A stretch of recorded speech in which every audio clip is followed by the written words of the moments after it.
For some reason, I always prove Dana White wrong. Great fight, DDP. You looked amazing. I cannot wait to share the octagon with you. Hey everyone, welcome back to Inside the Cage, where we bring you the latest and exciting updates of UFC. First, hit that subscribe button if you haven't already. Dana White strikes gold with power slap in the UFC. Let me tell you, Dana White is going all in on power slap. Guys, it's quite a sight to behold, and honestly, it's not difficult to understand why he's so invested in it. Yep, we're talking about some serious money here. You know, Dana White's ambitious attempt to create another reality TV-based extension of combat sports. But even at this early stage, a few things have become quite clear.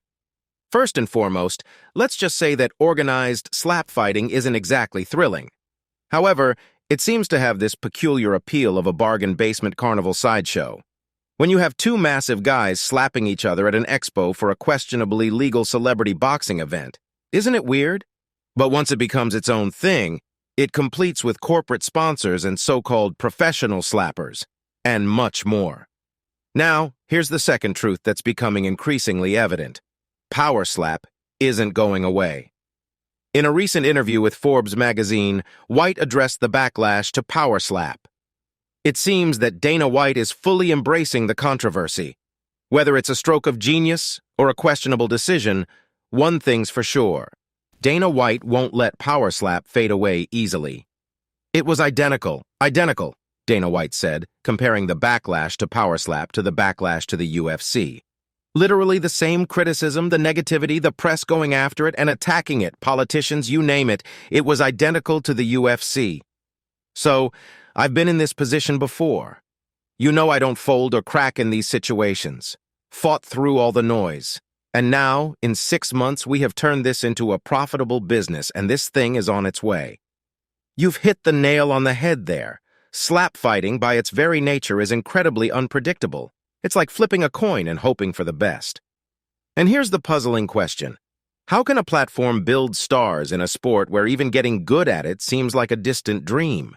It is clear when the foundation of the sport itself lacks depth and strategy, it becomes quite challenging to identify and cultivate stars who can capture the audience's imagination.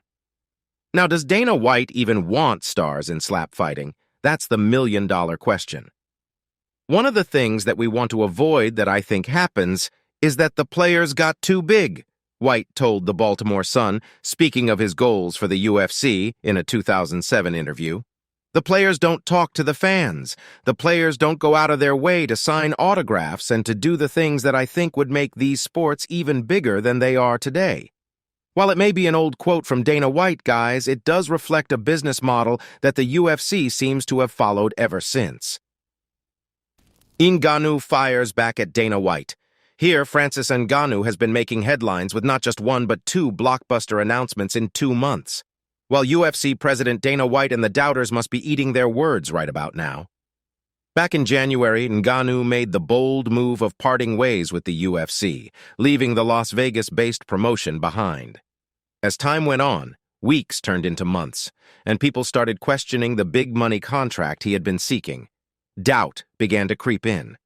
But hold on, because Ngannou had something up his sleeve that would silence the skeptics. In May, he shocked the MMA world by announcing a deal with PFL. He not only secured money for himself, but the role of spearheading promotion's expansion into Africa. A power moves. Yet, Ngannou isn't done surprising us.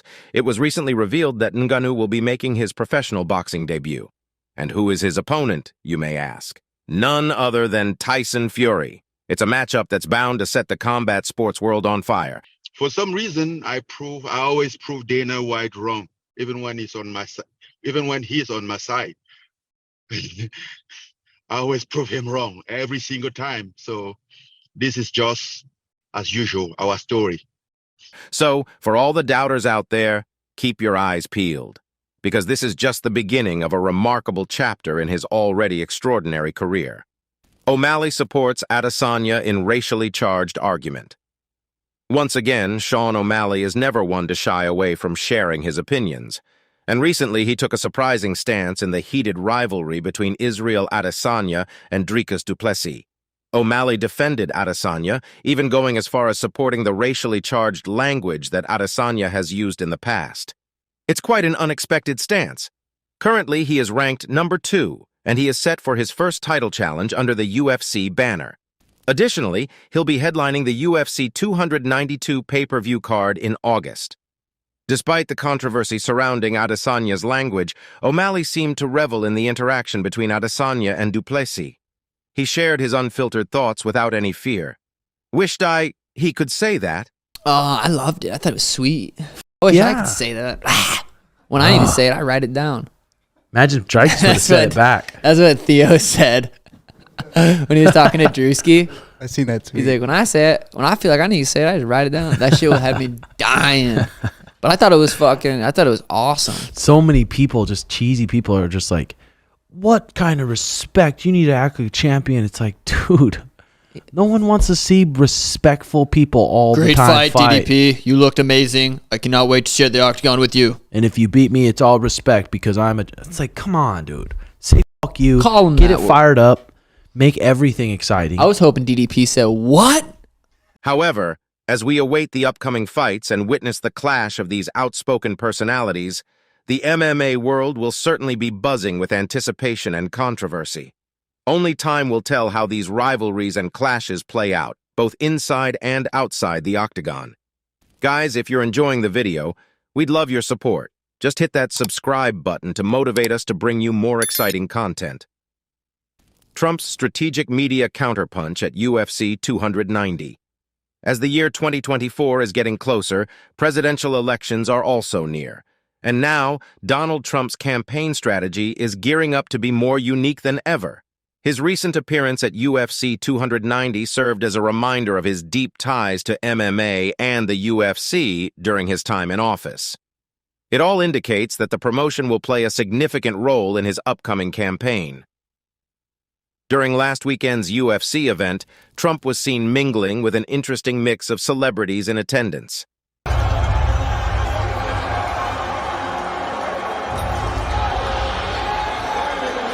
The reaction to this publicity stunt has been quite mixed.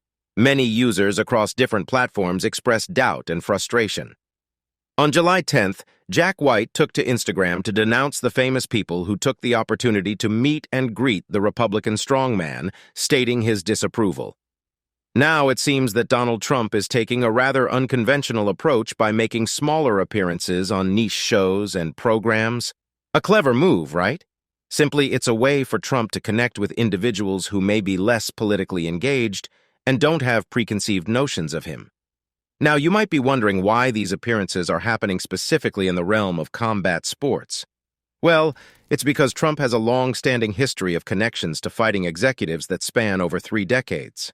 Additionally, he has hosted numerous fighting events on his properties. So it's no surprise that combat sports provide a familiar and comfortable ground for Trump to engage with and showcase his ties to the industry. Let's see how effective these actions will be in shaping Trump's political narrative and capturing the attention of new voter demographics. Paulo Costa shredded for UFC 291 return. In the end, Paulo Costa is gearing up for his highly anticipated return to the octagon. And you know what? He's looking shredded.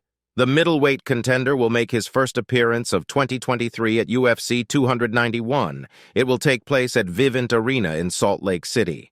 On the main card, we have Paulo Costa in the spotlight as he takes on Russian standout Ikram Aliskerov. However, Costa boasts a solid record of 14-2, with his only losses coming against Israel Adesanya and fellow top contender Marvin Vettori. His last fight was in August 2022 against Luke Rockhold, where he secured a victory in a bout. Equally, it was both entertaining and a bit odd. Since then, Costa has been in negotiations with the UFC to secure a more lucrative contract for himself. And it seems like he succeeded. According to his statements, he signed a new deal worth over $1 million per fight. Now, at UFC 291, we'll see if Costa can prove he's worth the investment as he takes on the unranked Ikram Aliskerov. Aliskerov, with a record of 14-1, is eager to make his mark in the middleweight division's top 10.